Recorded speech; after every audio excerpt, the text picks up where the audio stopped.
Since returning to Warframe about a month ago, one of the main goals that I set for myself was unlocking the Steel Path. But to do so, I needed to get caught up on some of the story content since a few of the nodes on the star chart are locked behind progression. So after finishing up the New War, I dove into Veilbreaker and then Angels of the Zeramon.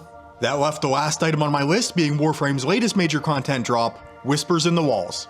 And I gotta say, this campaign exceeded all of my expectations. Now if you caught my review of the New War a few weeks ago, I broke it into two sections, non-spoilers and spoilers. But with Whispers in the Walls being such a recent release, I'm gonna do my best to keep this video like 95% spoiler free. Now just a heads up, the background gameplay is gonna be for missions in the expansion, so if you don't even wanna see that, you might wanna check back with me later. But I'm not going to give you any additional information or story context that wasn't divulged before the expansion released. Now, Whispers in the Walls wasn't an exceptionally long campaign. I'd say it'd probably take you about 2 hours to finish it up, so considerably shorter than something like the New War, but that's not necessarily a bad thing. It still delivers plenty of substance in this limited window. Where the New War was an action-packed final chapter of a saga, Whispers in the Walls is more or less a beginning, but it's a beginning that is not completely disjointed. A lot of the pieces of this expansion have been previously hinted at and teased in-game, but it reaches back and pulls on the threads of these more cryptic ideas and flings you headfirst into the narrative. And here again, I gotta praise Digital Extremes for their approach and presentation. Whispers in the Walls is definitely setting the stage and building intrigue for what's to come in the future, or the past, wink wink, but it does so without falling into the early game story pacing trap of all questions and no answers.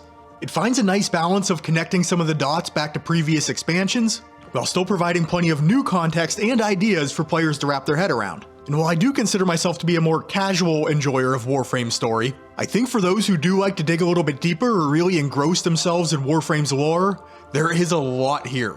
I haven't went poking around online to see how deep the rabbit hole goes as of yet, because, you know, when making a review video, I like to safeguard my thoughts and make sure any of my opinions are my own and not influenced by anything else. That being said, just as I was nonchalantly watching back some of the footage that I captured for the purpose of this video, I started to notice there were a lot of things I didn't pick up on or just glossed over during my initial playthrough. This leads me to believe there's probably a lot more going on here than meets the eye. But I think the thing that resonated with me most about this story is the fact that it feels like it hits a little bit closer to home.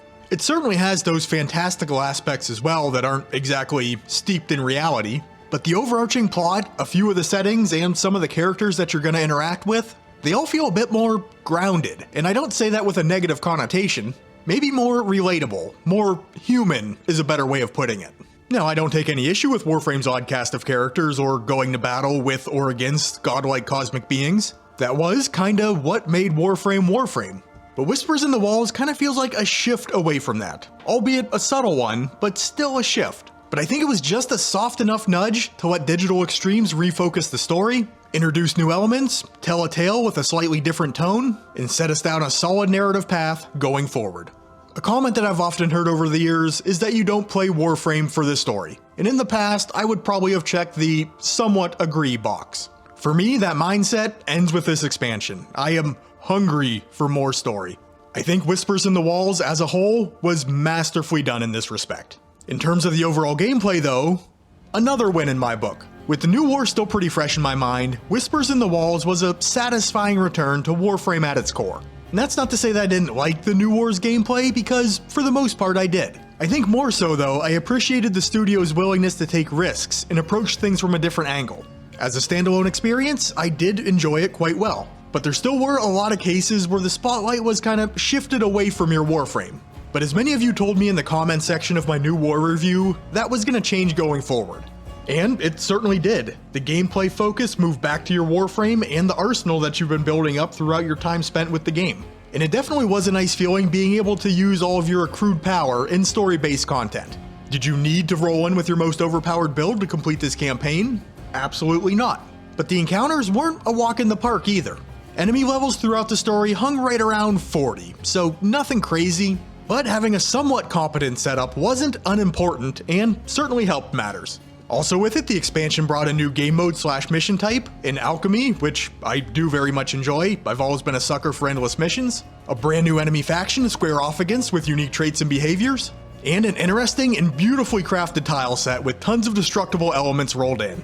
All of these things factor into what I consider to be a very fresh but familiar feeling gameplay experience. And honestly, that's really all I'm looking for. And that's not to say I don't appreciate all of the peripheral game types that have been added to Warframe over the years. Having that type of variety is one of the things that sets it apart from other games. But me, my frame, and my weapons on a procedurally generated tile set with a mission objective, I mean, that's core Warframe. You know, that's why I play. That's the thing that keeps bringing me back. And that's what Whispers in the Walls delivers. There's no real groundbreaking innovations in this expansion. Digital Extremes just stuck to their guns and added just enough extra spice to the dish to make things interesting. And hey, that's a-okay in my book. I can dig it.